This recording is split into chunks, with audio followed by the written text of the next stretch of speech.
Satu nahas pesawat Hawk kematian juruterbang diklasifikasi mati mengejut.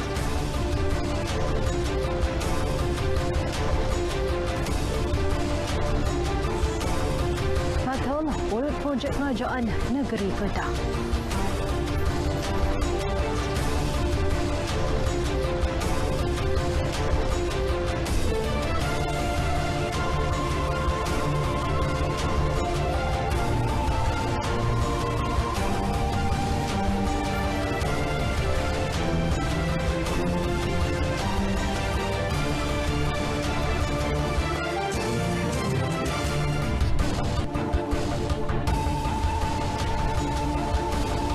Assalamualaikum dan selamat petang. Saya Nur Zamrin. Berita wilayah hari ini akan melintas langsung dari Kedah, Sarawak dan Sabah. Kami juga akan membawakan perkembangan terkini pilihan raya umum Dewan Undangan Negeri PRU Don Melaka dari studio mini RTM Melaka. Terus setia sejam bersama kami dalam berita wilayah.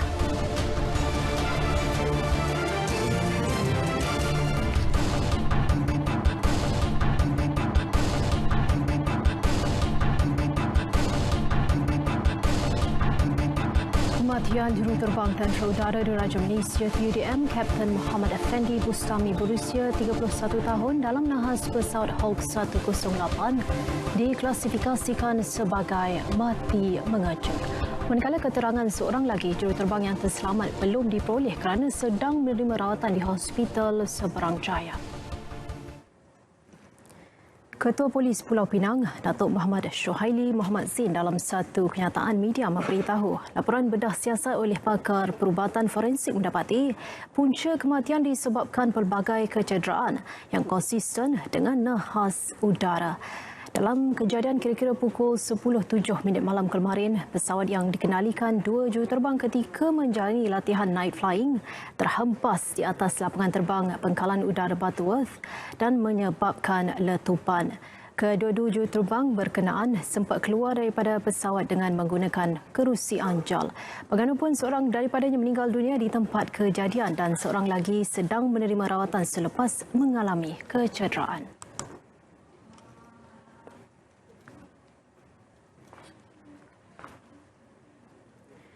Enakmen Penyu Terengganu 1951 yang dipinda dalam sidang Dewan Undangan Negeri Terengganu diluluskan hari ini. Ia dijangka berkuat kuasa 1 Jun tahun depan. Esko Negeri Terengganu Dr. Azman Ibrahim menyatakan penguatkuasaan ini termasuk mengharamkan sepenuhnya penjualan telur penyu di negeri Terengganu. Ketika ini hanya di Terengganu yang masih membenarkan penjualan telur penyu di negara ini menyebabkan Terengganu menjadi sasaran utama pembelian telur penyu. Bagaimanapun hanya telur penyu belimbing tidak dibenarkan dipasarkan. Pindaan ini juga termasuk beberapa kadar denda dinaikkan mengikut nilai mata wang semasa atas dasar pelindungi spesies penyu yang terancam ini. Kita ada beberapa kadar denda yang telah kita naikkan sehingga mencecah di antara 50,000 sehingga 250,000 lah kepada kesalahan-kesalahan kacau ganggu, membunuh penyu dan sebagainya. Sebab kita nak sifat daripada undang-undang ini adalah sifat pencegahan. Bukan kita nak hukum rakyat kita, tapi kita nak mencegah atas dasar kita nak melindungi spesies yang dikira spesies yang telah terancam. Sebelum ni sangat rendah. 3,000 sahaja. 3,000 tu dah pindaan 1989. Sebelum ni beberapa puluh ringgit sahaja. Yang dikira bukan lagi relevan dengan nilai mata wang semasa. Tabung amanah pemeliharaan penyu juga akan diwujudkan untuk menjalankan pelbagai aktiviti pemeliharaan bagi kelestarian penyu. Enakmen pindaan terakhir pada tahun 1987 yang dilihat sudah tidak relevan kerana kadar denda terlalu rendah.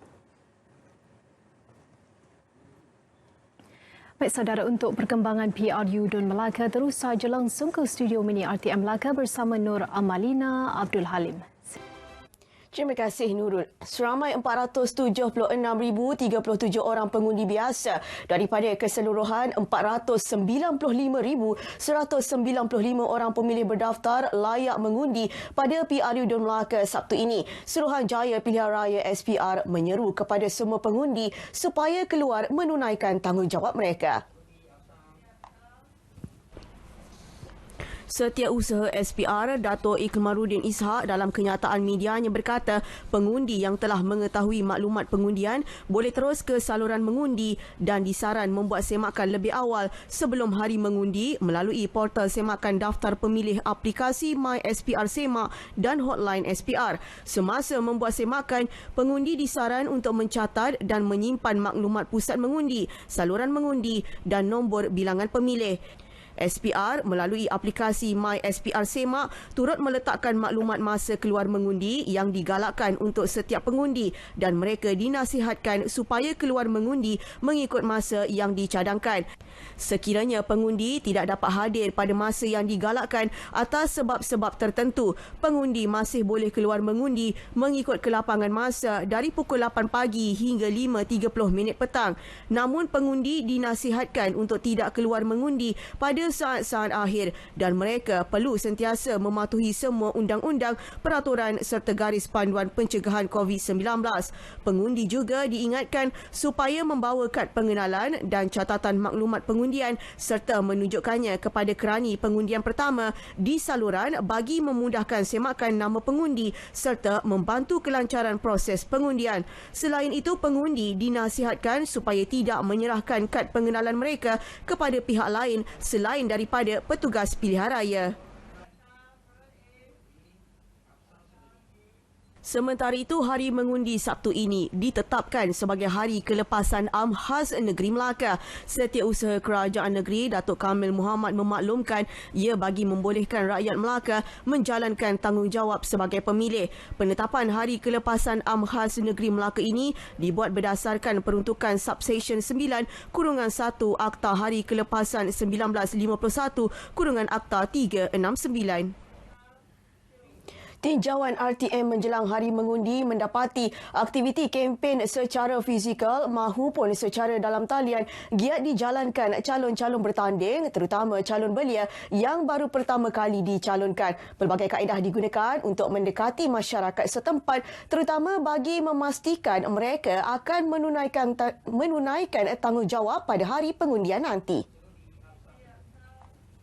Bagi calon Barisan Nasional BN Don Paya Rumput, Dato' Rais Yassin, kelebihan sebagai anak tempatan di kawasan yang ditandinginya terus dimanfaatkan dalam mendekati pengundi dan mendengar masalah rakyat. Bagi saya selaku calon baru di N13 ini, saya nampak ada positifnya kerana kita selaku orang muda ada idea baru. Macam saya telah bergerak dengan truk LED selama hampir 2 minggu lah, bagi kita menerangkan kepada rakyat khasnya pengundi di Don Paya Rumput ini apa yang ingin kita lakukan, siapa kita, kenapa perlunya mandat diberikan kembali kepada Parti Barisan Nasional ini. Bagi calon PH Pengkalan Batu Muhammad Danish Zainuddin, walaupun berdepan kekangan untuk berkempen disebabkan SOP ketat, namun usaha mendekati pengundi tetap diteruskan melalui pelbagai cara. Kita juga pergi ke premis awam seperti surau dan masjid. Dalam masa kita menunaikan ibadah untuk Tuhan Yang Esa, kita juga mendekati pegawai syarak dan juga penduduk tempatan yang menunaikan ibadah juga di kawasan tersebut. Jadi dari satu sudut itu adalah bagaimana kita reach the grassroots. Dalam masa sama kita juga fokus kepada media-media yang ada. Sementara itu, calon putera Don Paya Rumput Muhammad Hashidi Muhammad Zain dan calon Perikatan Nasional PN Don Bukit Katil Muhammad Al-Hafiz Yahya ingin memberi tumpuan kepada masalah setempat dan isu anak muda. Masalah longkang tersumbat. Di kedai-kedai makan saya nampak banyak longkang-longkang tersumbat di kampung-kampung. Longkang-longkang tersumbat penuh dengan sampah menyebabkan banjir itu berlaku. Yang ketiga berkenaan tentang peniaga-peniaga kecil yang tidak dapat lesen perniagaan. Itulah saya sebagai anak muda di sini rasa amat terkilan lah. Sekiranya saya diberi mandat, saya akan usahakan kerja-kerja yang apa yang saya cakapkan ni, saya akan laksanakan. Isu ekonomi anak muda amatlah perlu ditekankan di peringkat Bukit Katil kerana kepadatan penduduk tu ramai orang beralih arah kepada mencari pendapatan alternatif iaitu berniaga. Dan insya-Allah jika diberi ruang dan peluang, saya sendiri membawa satu manifesto sendirilah untuk mengusahakan. Tempoh berkempen yang bakal tamat 11.59 malam esok melajukan lagi gerak kempen calon-calon dan parti bertanding. Komitmen kepada pemilih di kawasan masing-masing terus disuarakan bagi memastikan mandat diterima Sabtu ini. Calon Barisan Nasional BN Don Duyung Muhammad Nur Helmi Abdul Halim berjanji akan memperbaiki kemudahan infrastruktur yang menjadi antara fokus utamanya dalam pembangunan dan kemajuan Melaka. Keperluan itu bagi menjamin keselamatan dan keselesaan penduduk. Jadi keutamaan saya pada hari ini adalah selain tempatan banjir yang utama, dan keduanya adalah untuk memperbaiki semula infrastruktur yang menjadi hubung kait kepada sumbangan menyumbang kepada punca-punca banjir. Jadi bila masyarakatnya sejahtera, masyarakatnya gembira, saya rasa semuanya akan berkait dan akan bertambah baik setiap masa. Beliau berkata demikian ketika mengadakan lawatan menyantuni peserta program MNCF Virtual Ride 2021. Muhammad Nur Helmi turut komited dalam memberikan khidmat terbaik kepada masyarakat dengan memastikan rancangan tebatan banjir dilaksanakan sepenuhnya. Fasiliti serta kemudahan aktiviti berbasikal wajar diberi perhatian kerajaan yang bakal dibentuk. Naib Presiden Persekutuan Kebangsaan Berbasikal Malaysia Nur Azman Abu Samah berpandangan langkah itu perlu berikutan aktiviti berbasikal antara platform penyatuan masyarakat. Saya berharap kerajaan negeri Melaka memandang serius apa yang kita ni dengan mengadakan lebih banyak lagi laluan-laluan berbasikal, berbasikal untuk peminat sukan berbasikal lebih banyak kayu untuk kesihatan mereka dan sebagainya, bukan tujuan untuk perlombaan saja. Dahulu, Menteri Wilayah Persekutuan yang juga Presiden Persatuan Berbasikal Perlis, Datuk Seri Dr. Syahidan Kasim menyempurnakan gimik pelepasan perlumbaan secara atas talian. Aktiviti yang bermula pukul 9 pagi tadi disertai 30 peserta pelbagai peringkat umur. Tempoh kempen tidak menghalang program pemberian vaksin dan dos penggalak kepada rakyat Melaka. Sehingga hari ini seramai 660 individu atau 55.8% masyarakat orang asli di Melaka telah menerima dos penggalak COVID-19. Menurut Pengarah Jabatan Kemajuan Orang Asli Jakua Negeri Sembilan dan Melaka, Syahrani Idris, 88.56% daripada keseluruhan 1,184 penduduk orang asli yang layak menerima vaksin COVID-19 telah lengkap menerima 2 dos vaksin. Ketika ini terdapat hanya 127 orang masih belum memberi keputusan untuk menerima vaksin. Walau macam mana pun Jakua Negeri Sembilan Melaka, terutamanya Jakua Negeri Melaka, memang bertungkul lumus memujuk mereka untuk terus mendapatkan vaksin untuk dos pertama dan kedua. Dan pada hari ini di negeri Melaka, saya kira antara negeri yang terawal bagi masyarakat orang asli untuk mendapatkan vaksin booster, di mana sehingga data kami sehingga sekarang kami telah mencapai 55.8% yang telah mengambil vaksin booster. Syahrani meninjau program pemberian dos penggalak COVID-19 kepada komuniti orang asli di Kampung Kubang Badak Alur Gajah. Kelancaran proses pemberian dos penggalak yang dilaksanakan di Melaka dijadikan contoh kepada masyarakat orang asli di Negeri Sembilan. Sementara itu, masyarakat orang asli tiada masalah untuk menerima vaksin dan mengakui kepentingan melindungi diri daripada jangkitan virus COVID-19. Bagi pandangan saya lah, daripada saya tak ambil vaksin, lagi bagus saya ambil vaksin. Sebab sekarang kan musim penyakit, macam-macam boleh jadi. Kalau boleh saya nak elakkan daripada berjangkit ke. Senang kita nak pergi ke mana-mana berurusan dengan pihak sekolah ke pihak luar. Macam jaga nyawa kita lah bagi cepat kan. Sekarang penyakit dia banyak. Itulah. Saya pun angkat juga. Nanti kalau kena corona nanti tak ada macam sakit teruk sangat dia. Untuk elakkan ni lah. COVID ni lebih berluasa. Memang sudah semestinya lah kita perlu ambil vaksin ni. Salah satunya buat masa sekarang ni free untuk masyarakat orang asli. Dan itu untuk kebaikan pada bukan untuk diri kita sendiri tapi untuk anak-anak kita juga. Untuk kalau boleh untuk melindungi semualah rakyat Malaysia.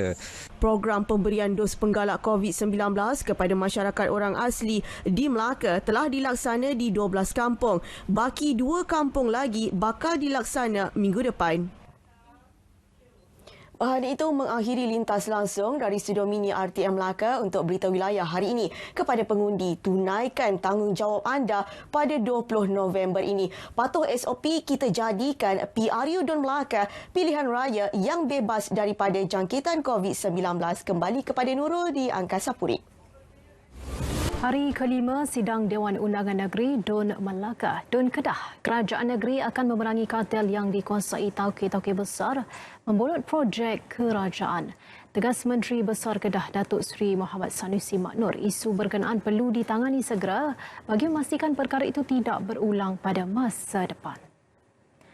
Kata-kata telah wujud di syarikat-syarikat berkaitan kerajaan GLC. Kartel terbabit juga telah mencengkam agensi-agensi atau tempat di mana duit dijana. Datuk Seri Muhammad Sanusi memberi contoh bagi suatu projek daripada 10 sebut harga yang dikemukakan. 9 adalah milik kartel berkenaan. Saya mengesan semua perkara ini sedang menelitilah bagaimana untuk mengatasi isu membesarnya kartel-kartel yang dikuasai oleh token-token besar. Satu projek, mainlah 10 projek pun, semua dia lengkong pergi. 10 sebuah harga, 9 dia punya. At least dapat agak dia satu. Ini berlaku di semua sistem ekonomi kita ni. Bukan saja di Kedah ni, di Kuala Lumpur pun terjadi. Saya harap di Kedah ni kita akan dapat atasi dan kita akan perangi semua kartel yang ada di Kedah ni, insyaAllah. Beliau berkata demikian bagi menjawab soalan tambahan yang dikemukakan oleh Adun Gurun, Datuk Johari Abdul berkaitan penubuhan GLC. Jelas Datuk Seri Muhammad Sanusi, dasar kerajaan daripada dulu ialah menubuhkan GLC dan diberi projek kerajaan untuk membantu kontraktor kecil bawah konsep payung.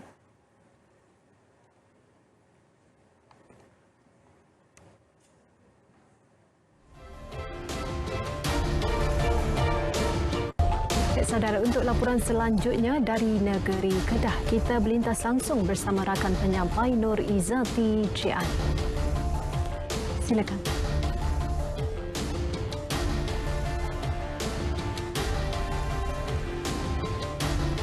Terima kasih Nurul di Angkasa Puri. Tanjung Dawai dimerbuk antara lokasi yang dikenal pasti untuk dibangunkan selari dengan agenda membandarkan luar bandar bagi meningkatkan kualiti kehidupan yang lebih baik di kawasan desa. Ia selaras dengan hasrat Perdana Menteri Datuk Seri Ismail Sabri Yaakob yang mahu agenda membandarkan luar bandar diperkasakan dalam usaha memacu pembangunan sekaligus membasmi kemiskinan di kawasan luar bandar. Menteri Pembangunan Luar Bandar Datuk Seri Mahzir Khalid berkata pihaknya akan mempertimbang cadangan projek pembangunan dan penambahbaikan keperluan asas Tanjung Dawai. Antaranya cadangan penempatan semula penduduk Tanjung Dawai, menaik taraf infrastruktur jalan raya dan membina jambatan antara Tanjung Dawai ke Pantai Merdeka. Selain itu, membina bangunan parkir bertingkat, naik taraf sistem perparitan, pembentungan dan sisa pepejal, membina pintu gerbang dan menara tinjau atau rumah api sebagai mercu tanda baharu Tanjung Dawai. Turut dicadangkan ialah membina waterfront di kawasan tepi laut yang merangkumi komponen bazar, medan selera, gelanggang budaya dan membina benteng pemecah ombak bagi mengelakkan hakisan pantai. Katanya kesemua projek pembinaan itu adalah untuk mengangkat dan melestarikan kota nelayan Tanjung Dawai sebagai destinasi tarikan pelancongan di Kedah. Jadi sudah tentulah Kedah kena collaborate dengan Majlis Perbandaran Sungai Petani, Kedah kena collaborate dengan pihak pejabat daerah, Kedah kena dengan Lembaga Kemajuan Ikan Malaysia LKIM dan agensi-agensi lain, pejabat tanah dan sebagainya. Kalau kita ada dan kerajaan negeri lah, KPLB, boleh kita duduk. Macam mana kalau kita nak tengok Tanjung Dawai itu dalam warna ataupun dalam masa depannya yang lebih baik. Dalam konsep yang disebut oleh Yang Berhormat Perdana Menteri, membandarkan kawasan desa. Beliau bercakap kepada pemberita selepas melakukan tinjauan ke beberapa lokasi di sekitar Tanjung Dawai, Merbuk. Tanjung Dawai merupakan penempatan nelayan berstatus pekan dengan keluasan 119 hektar.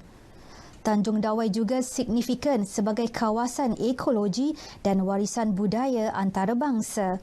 Ia terletak dalam koridor hutan paya bakau Semeling yang dalam proses untuk diwartakan sebagai Rizab Biosfera UNESCO ketiga Malaysia.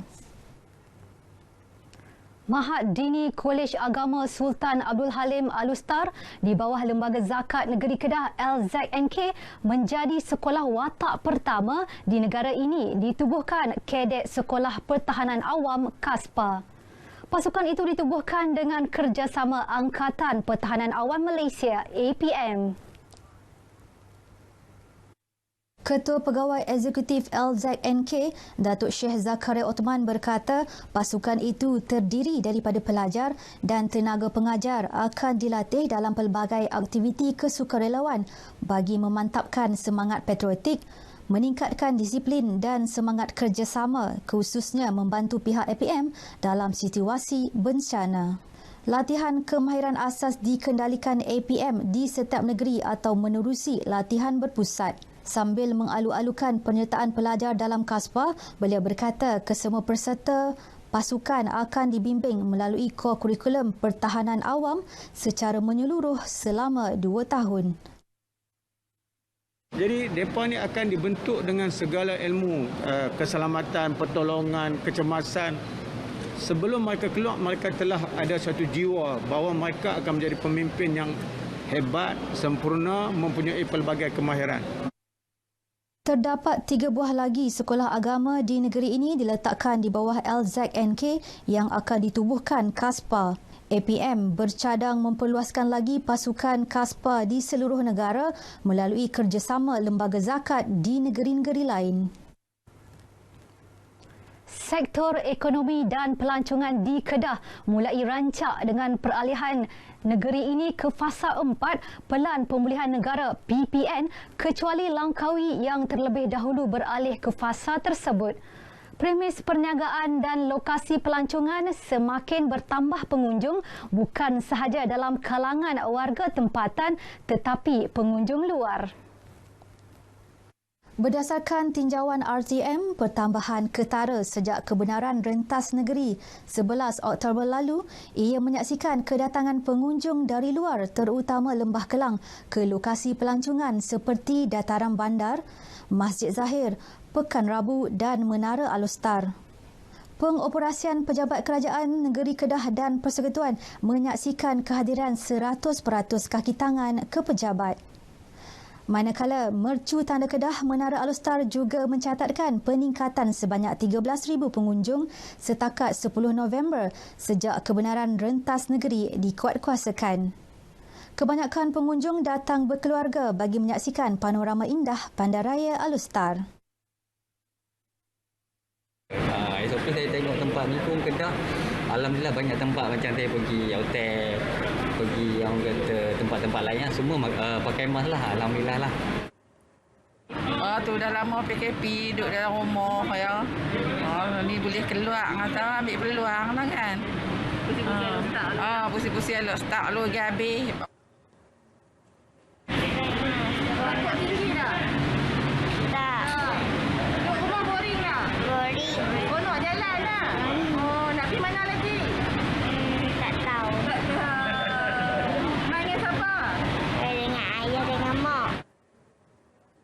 Pelbagai tawaran menarik diberikan kepada pengunjung, antaranya super deal ke pelantar kaca Starview yang mana telah mencapai sasaran lebih 57% kehadiran pengunjung.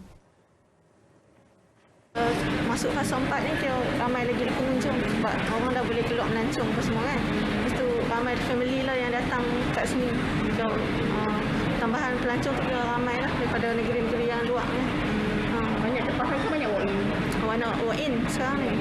Kalau dari restoran tu banyak tempahan lah. Promosi sehingga 31 Disember 2021 itu dengan bayaran bermula serendah RM10 tertakluk pada terma dan syarat.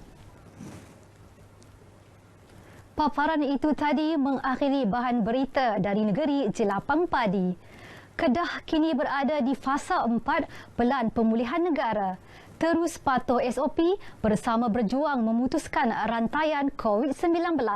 Lindung diri, lindung semua. Assalamualaikum dan salam sejahtera. Kembali bersama Nurul di Angkasa Puri. Terima kasih Nurizati di atas perkembangan itu.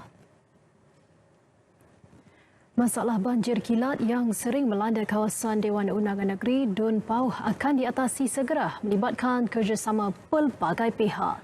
Tindakan itu akan dilaksanakan Kerajaan Negeri Perlis dengan kerjasama Jabatan Pengairan dan Saliran, Jabatan Kerja Raya dan THP Maintenance Sdn Berhad.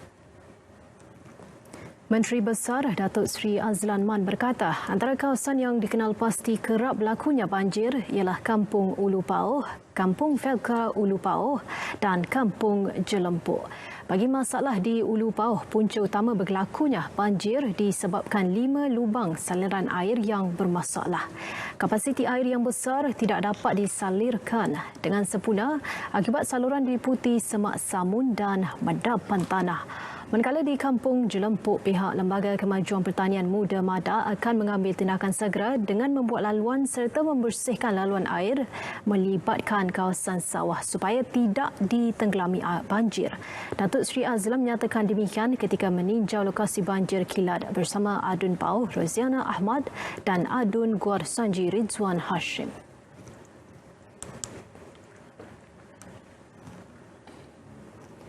Sebelum ke perkembangan berita selanjutnya, kita ke Jabatan Meteorologi bagi mendapatkan laporan cuaca bersama pegawainya Wan Hafiz. Silakan Hafiz.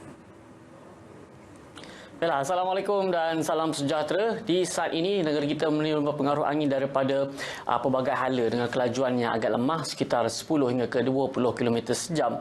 Baik, pada ketika ini juga terdapat satu sistem bertekanan rendah di utara semenanjung Malaysia yang menyebabkan keadaan buat masa kini mengalami keadaan cuaca yang agak lembap. Terdapat banyak kelompok awan aktif yang tertumpu di kawasan terbabit. Baik, pada ketika ini hujan lebat kini sedang berlaku di utara semenanjung Malaysia melibatkan di negeri Perlis, Kedah dan juga Pulau Pinang. Hujan ini kita jangkakan boleh berlanjutan sehingga ke malam nanti. Di tempat lain buat masa ini dalam keadaan yang agak mendung, tetapi di bahagian pantai barat semenanjung Malaysia pada ketika ini di Sabak Bernam, Hulu Selangor, Betong Raup di negeri Pahang, begitu juga Kuala Pilah dan juga Tampin di negeri Sembilan buat masa kini sedang mengalami hujan beserta rebut petir di 1-2 tempat. Begitu juga di pantai timur. Kini hujan beserta rebut petir kini sedang berlaku melibatkan Tanah Jajahan, Jeli, Tanah Merah, Macang, Kota Baru, Pasir Mas, begitu juga Besut dan Setiu di negeri Terengganu. InsyaAllah kita jangkakan ianya akan beransur reda dalam tempoh 1 hingga ke 2 jam sahaja lagi. Baik, bagi negeri Sabah pada ketika ini kurang hujan. Hujan hanya berlaku di bahagian Sandakan sahaja. Di bahagian-bahagian lain alhamdulillah dalam keadaan cerah tiada hujan yang berlaku. Tetapi keadaan yang berbeza pula berlaku di negeri Sarawak. Hujan beserta rebut petir di 1-2 tempat kini sedang berlaku di kebanyakan bahagian di tengah dan juga di bahagian barat di negeri Sarawak yang melibatkan bahagian Sibu, Sarikes, Serian, Samarahan, Sri Aman, Mukah, Bintulu dan juga di bahagian Kapit. Keadaan lembap ini kita jangkakan boleh berlanjutan sehingga ke malam nanti. Baik, bagi anda untuk mendapatkan informasi yang lebih terkini, anda boleh layari laman sesawang kami di www.met.gov.my ataupun boleh muat turun aplikasi My Cuaca ataupun My Gempa serta anda boleh layari Facebook, Instagram dan juga Twitter. Baiklah, sebelum pisah kita lihat ramalan cuaca bagi bandar-bandar utama di seluruh Malaysia. Saya Wan Hafiz. Assalamualaikum dan salam sejahtera.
pengarah kita ke Kota Kinabalu, Sabah bersama Jovinia Jim Lajim.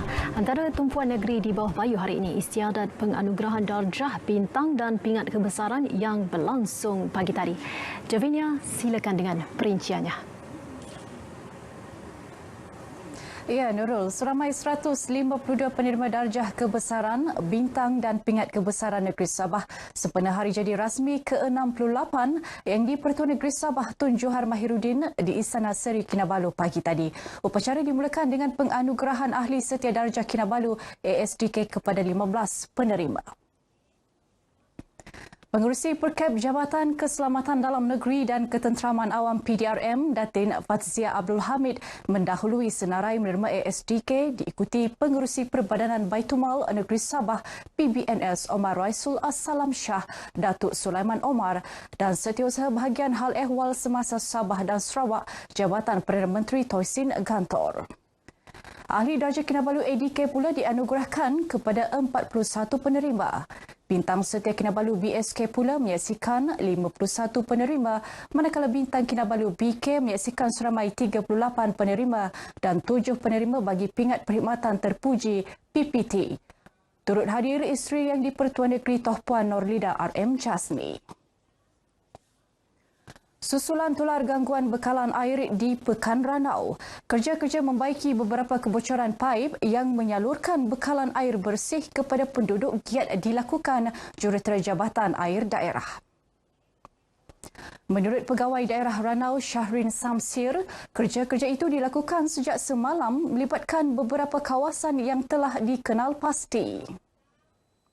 Saat ini kalau lihat daripada jadual-jadual pembaikan, mereka laksanakan sesegera yang mungkin. Tetapi kita tidak dapat jangka. Kadang-kadang hujan lebat ni dia berlanjutan. Bila dia berlanjutan, air pun akan menjadi keruh, menjadi lumpur. Jadi mungkin kalau tempoh masa tersebut air tidak kembali jernih, maka ambil masa yang panjang untuk kita salurkan air yang lebih bersih. Beliau ditemui RTM di Ranau bagi mengulas mengenai gangguan bekalan air bersih di daerah itu yang tular di media sosial baru-baru ini. Menurut Syahrin, gangguan bekalan air bersih juga sering berlaku disebabkan hujan lebat menyebabkan air dari empangan berlumpur dan keruh. Biasanya keadaan ini menyebabkan gangguan bekalan air dalam tempoh 3 hingga 4 hari. Setakat ini terdapat 2 loji penapisan air di Ranau yang membekalkan kira-kira 8 juta liter air sehari kepada penduduk daerah tersebut.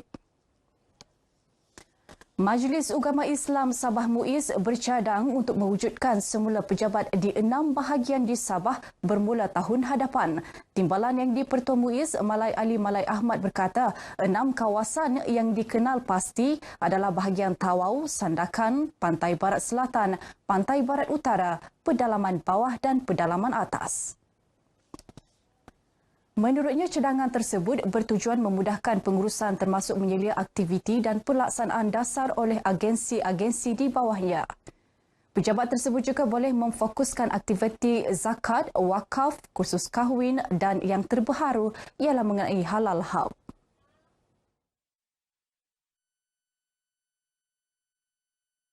Ini di dalamnya ada zakat, ada wakaf, bagian wakaf. Dan terbaru ini kursus kahwin juga diselenggarakan di bawah Majlis Ugama Islam Sabah. Dan yang terbaru yang besar projek kita ini adalah Al-Hab Majlis Ugama Islam Sabah. Dan sudah sampai waktunya kita mewujudkan semula pejabat Majlis Ugama Islam Sabah. Dalam pada itu, beliau turut meninjau pelaksanaan kelas anjung pendidikan Asnaf Anpa Tawau di Jalan Kuhara yang diselenggarakan oleh Zakat MUIS. Jelasnya kelas Anpa selaras dengan misi MUIS iaitu menyatukan potensi umat Islam ke arah pemantapan akidah, dakwah, tarbiyah, syariah, muamalah dan kebudayaan melalui pengurusan cemerlang untuk mengangkat martabat ummah dunia dan akhirat. Anggota Jabatan Hal Ehwal Agama Islam Negeri Sabah Jahins disaran agar terus memberikan komitmen menyampaikan perkhidmatan cemerlang kepada masyarakat di negeri ini. Mereka perlu mengamalkan sifat tulus ikhlas dalam diri semasa melaksanakan tugas sekaligus memberi impak positif terhadap organisasi dan golongan sasar. Pengarah Jabatan Hal Ehwal Agama Islam Sabah Datuk Ustaz Saiful Zaman Sangul berharap dengan adanya anugerah perkhidmatan cemerlang akan menyuntik semangat anggota JAHINS menghasilkan tugasan yang kemas dan berkualiti seiring dengan Hala Tuju Sabah Maju Jaya. Elemen penting ini, ikhlas dan kesungguhan ini yang akan memberikan impak kepada kerja buat yang ada di JAHIN. Dan kita mahu perkhidmatan kita ini dapat dirasai oleh masyarakat di luar sana. Dan kita bersama-sama dengan kerjaan yang di bawah kepimpinan yang hormat Ketua Menteri kita dan juga penjawat awam yang lain untuk sama-sama menyampaikan khidmat demi untuk Sabah Maju Jaya. Beliau ditemui pemberita RTM selepas Majlis Anugerah Perkhidmatan Cemerlang JAHINS di Kota Kinabalu. Beliau turut mahu agar anggota JAHINS perlu sentiasa memberikan keutamaan kepada rakyat semasa berkhidmat. Seramai 63 terdiri pegawai tetap dan kontrak dari pelbagai pangkat serta unit di JAHINS menerima anugerah perkhidmatan cemerlang bagi tahun 2020. Sementara itu, rata-rata penerima anugerah perkhidmatan JAHINS menzahirkan terima kasih atas pengiktirafan tersebut terutamanya semasa menghadapi cabaran melaksanakan tugas dengan norma baharu. Ada di antara penerima yang baharu mendapat pengiktirafan cemerlang sepanjang tempoh bertugas. Terima kasih kepada pihak JAHINS kerana menganugerahkan aku anugerah ini. Dan semoga ia suatu motivasi lah, lebih dedikasi dan bertanggungjawab untuk menjalankan tugas. Banyak cabaran lah, terutama sekali cabarannya itu kita perlu menjaga SOP itu lebih ketat. Kerja berjalan seperti biasa walaupun kita bekerja dari rumah. Yang penting kita mematuhi SOP. Saya berharap kepada rakan-rakan penjawat awam yang lain agar bekerja dengan sepenuh hati, ikhlas kepada kerajaan. Gembira sebab ini penilaian ke atas usaha kita untuk melaksanakan tugas-tugas kita yang diamanahkan di daerah lah. Dan alhamdulillah tugas-tugas kita ni dapat penghargaan yang sepatutnya. Cabaran menjalankan tugas terutama klien, tetapi itu saya hadapi dengan tenang. Saya punya azam, yang penting tugas saya akan selesaikan dengan berjaya. Seorang bekas anggota Jabatan Sukarelawan Malaysia Rela mengaku tidak bersalah di Mahkamah Session Sandakan hari ini atas dua pertuduhan melibatkan tuntutan palsu dan salah guna wang dengan nilai terkumpul berjumlah lebih RM9,500. Tertuduh Labib Hanif Ali, 30 tahun, membuat pengakuan itu selepas pertuduhan dibacakan di hadapan Hakim Mahkamah Session Abu Bakar Manat. Mengikut pertuduhan pertama, Labib didapati membuat tuntutan palsu melibatkan bayaran alaun penugasan Zon Selamat Timur Sabah S-Zone berjumlah RM1,622.40 dengan niat. Manakala bagi pertuduhan kedua pula melibatkan penyalahgunaan wang lebihan tuntutan alaun penugasan Zon Selamat Timur Sabah S-Zone bagi bulan Jun 2018 berjumlah RM7,920. Wang berkenaan sepatutnya dikembalikan kepada akaun hasil kerajaan. Pertuduhan di bawah Seksyen 18 Akta Suruhanjaya Pencegahan Rasuah Malaysia 2009 dan Seksyen 403 Kanun Keseksaan. Mahkamah kemudiannya menetapkan 13 Januari 2022 sebagai tarikh sebutan semula kes. Tertuduh membenarkan diikat jamin RM10,000 bagi semua pertuduhan dan seorang penjamin. Pendakwaan dikendalikan Pegawai Pendakwa Suruhanjaya Pencegahan Rasuah Malaysia, Rekraj Singh. Baik, sekian paparan berita dari Sabah petang ini. Kita kembali kepada Nurul di Angkasa Polis. Silakan. Terima kasih, Javinia.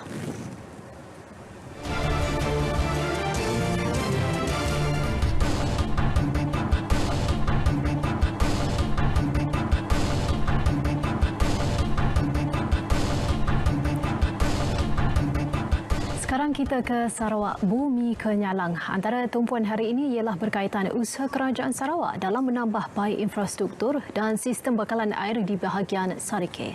Untuk berita lanjut kita bersama Nursila Talaha. Silakan Nursila.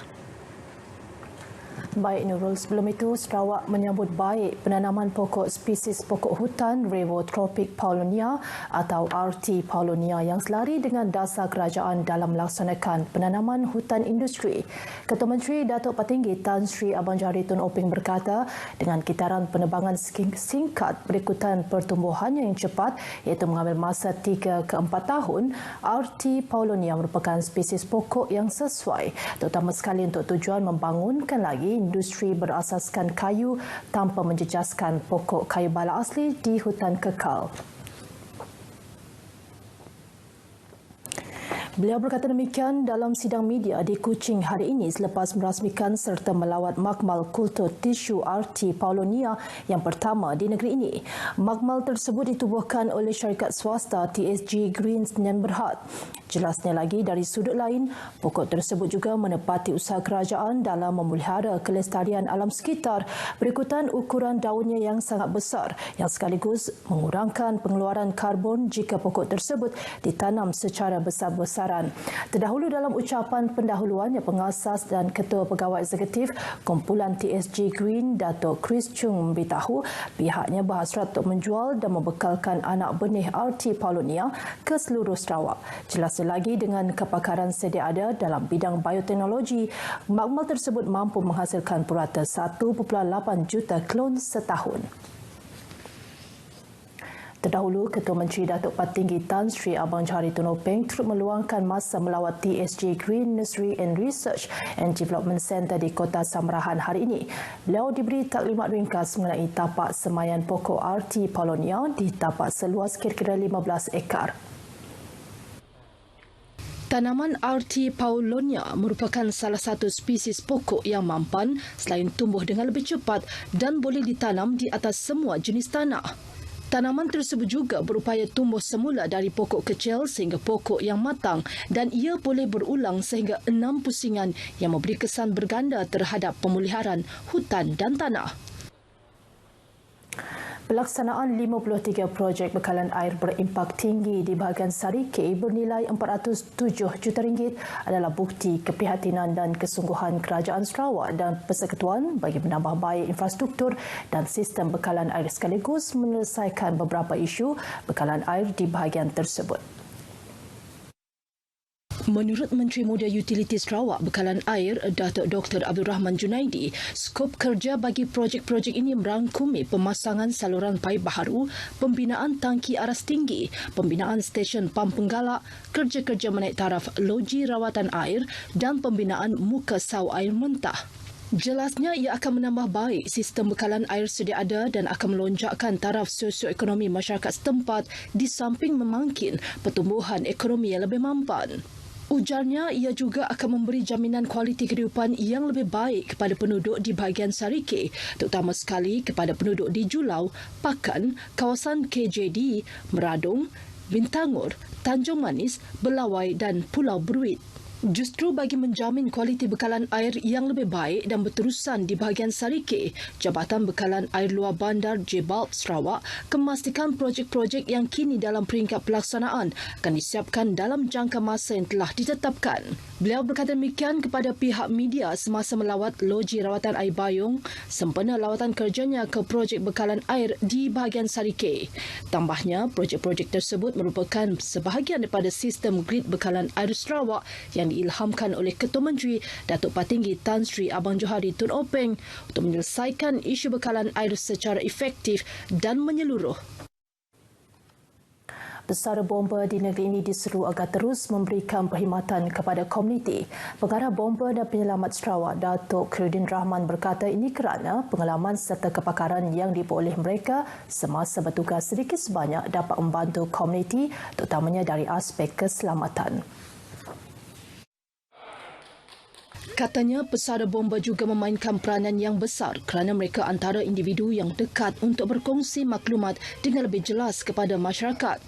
Beliau berucap demikian pada Majlis Apresiasi Pesara 2021 di Balai Bomba dan Penyelamat Tabuan Jaya, Kuching.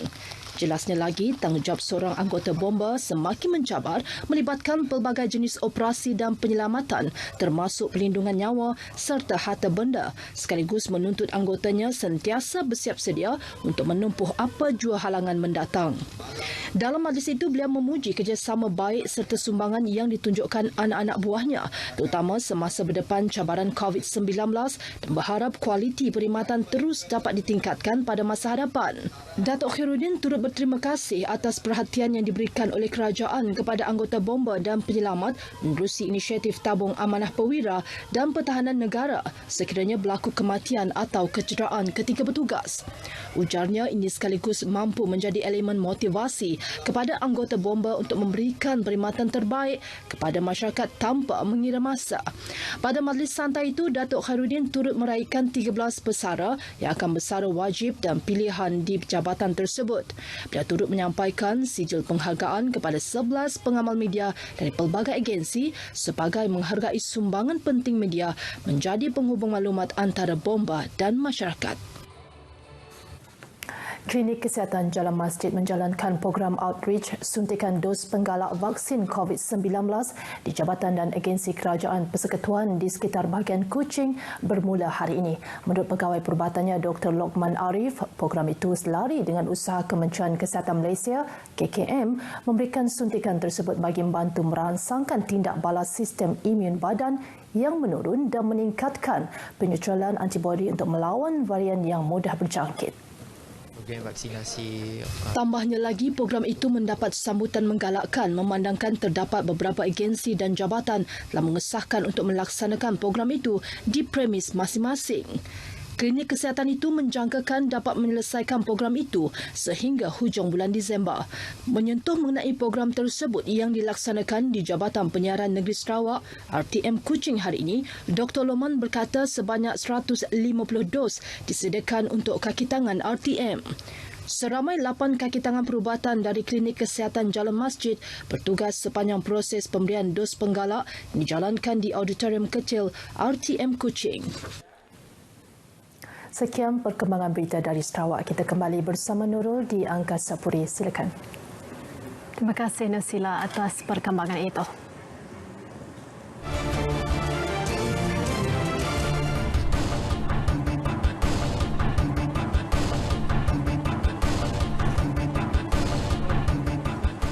Kepelbagaian budaya dan tradisi masyarakat menjadi aset tarikan bagi Radio Kelantan FM untuk memikat pendengar tanpa mengira umur dan bangsa.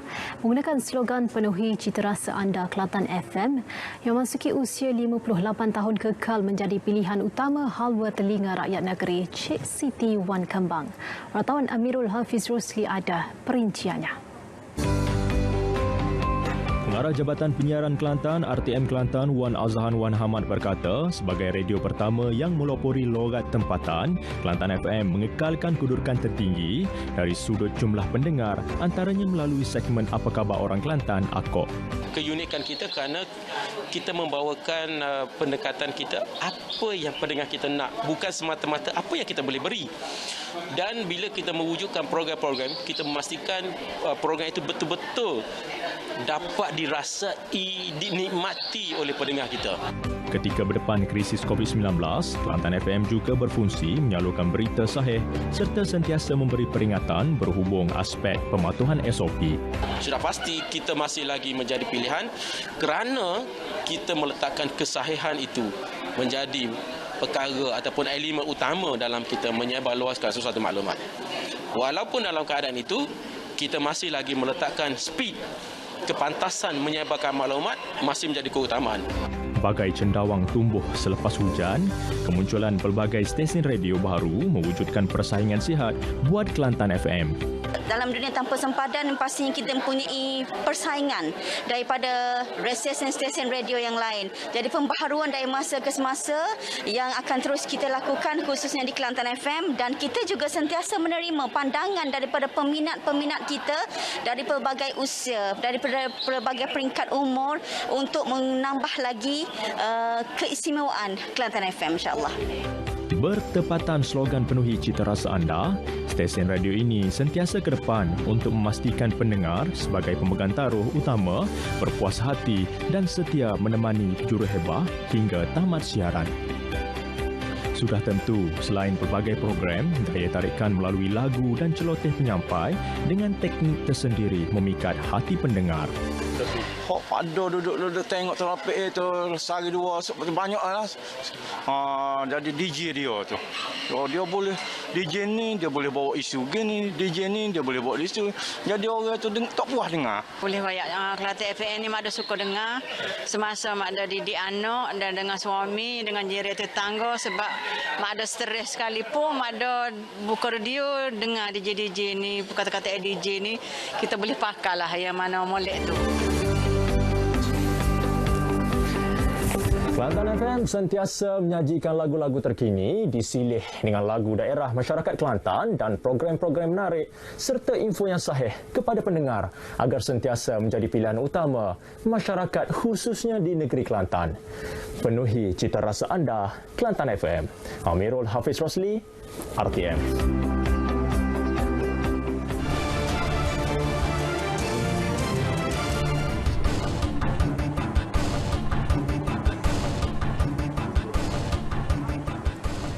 Belanjawan Negeri Johor 2022 yang dibentangkan hari ini merupakan belanjawan defisit iaitu sebanyak RM286.47 juta.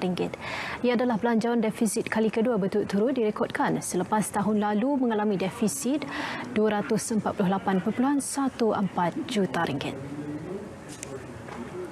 Menteri Besar Datuk Hasni Mohamad berkata, bertemakan memperhebat kesejahteraan Johor, kerajaan negeri menjangkakan unjuran hasil negeri berjumlah RM1.671 bilion manakala unjuran perbelanjaan RM1.958 bilion. Tema dan peruntukan itu selari dengan hasrat kerajaan Johor yang mahu memastikan kelangsungan rakyat sentiasa terjamin selepas terjejas akibat pandemik COVID-19. Kewangan belanjawan 2022 adalah seperti berikut. Pertama, belanjawan ini akan terus mengoptimumkan segala sumber yang ada pada kerajaan. Ini termasuklah melalui pihak berkuasa tempatan PBT Negeri Johor dan syarikat berkepentingan kerajaan GLC Negeri. Strategi kewangan belanjawan 2022 yang kedua adalah ia akan turut berpandukan konsep counter cyclical spending. Selaras dengan ekonomi negara, ekonomi negeri, Johor semakin pulih secara beransur-ansur.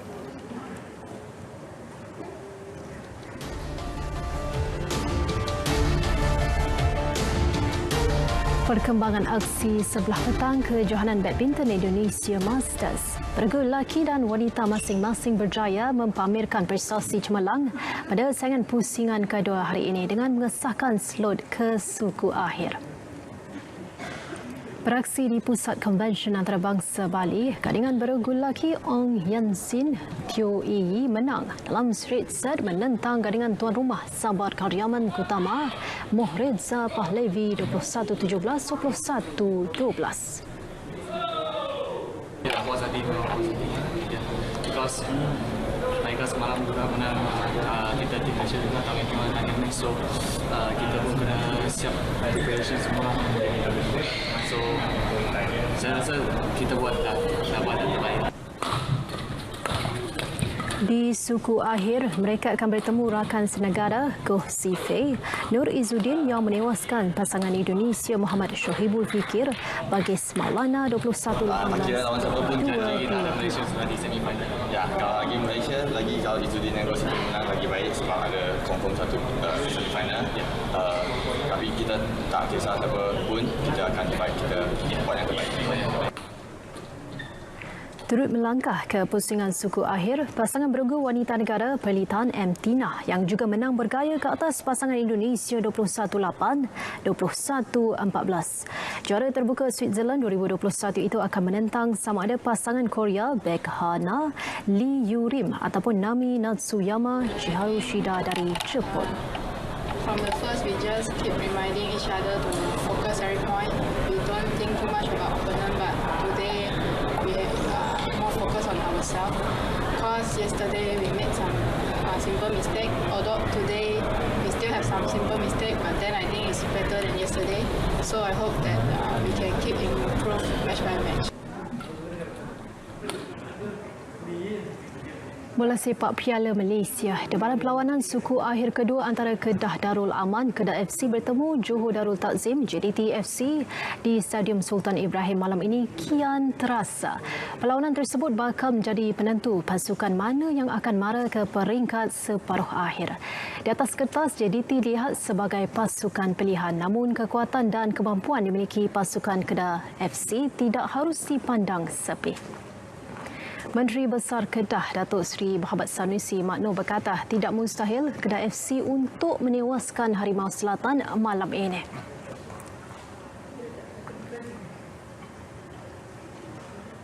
Saya harap dengan semangat itu, semangat kental, azam yang tinggi di kalangan pemain dan pasukan, pegawai-pegawai, jurulatih pasukan Kedah, Kedah akan dapat menewaskan JDT di kampung halaman mereka sendiri. Berjaya menyekat kemenangan JDT di Kedah kemarin dulu itu pula satu kemenangan bagi Kedah Darul Aman, kerana kita pasukan yang kononnya lah dilihat dilanda masalah pembayaran gaji dan apa semua kan, no? Tetapi kita berjaya menyekat kemarahan satu pasukan yang dilihat begitu kaya lah. Yep. Sementara itu, Kedah FC mendapat kabar gembira apabila penyerang utamanya, Ceci Kepre, bersedia untuk diturunkan selepas pulih daripada kecederaan. Gandingannya bersama Pak Chairman pasti dinantikan penyokong hijau kuning. Dan dalam pada itu, kehadiran cahaya mata kedua awal pagi tadi diharap menjadi pembakar semangat buat ketua pasukan Kedah FC, Badrul Bakhtiar, untuk tampil dengan aksi yang terbaik. Skuad bimbingan Aidil Syahrin Sahab perlu meraih kemenangan atau mencatat keputusan seri dengan menjaringkan gol di tempat lawan untuk mara ke peringkat seterusnya. Baik, saudara, berita wilayah edisi 18 November berakhir di sini. Keluarga Malaysia kekal amalkan kawalan Kediri dan patuhi SOP walau di mana anda berada. Yang sahih di berita RTM. Saya Nur Zamri. Assalamualaikum dan kita berjumpa lagi.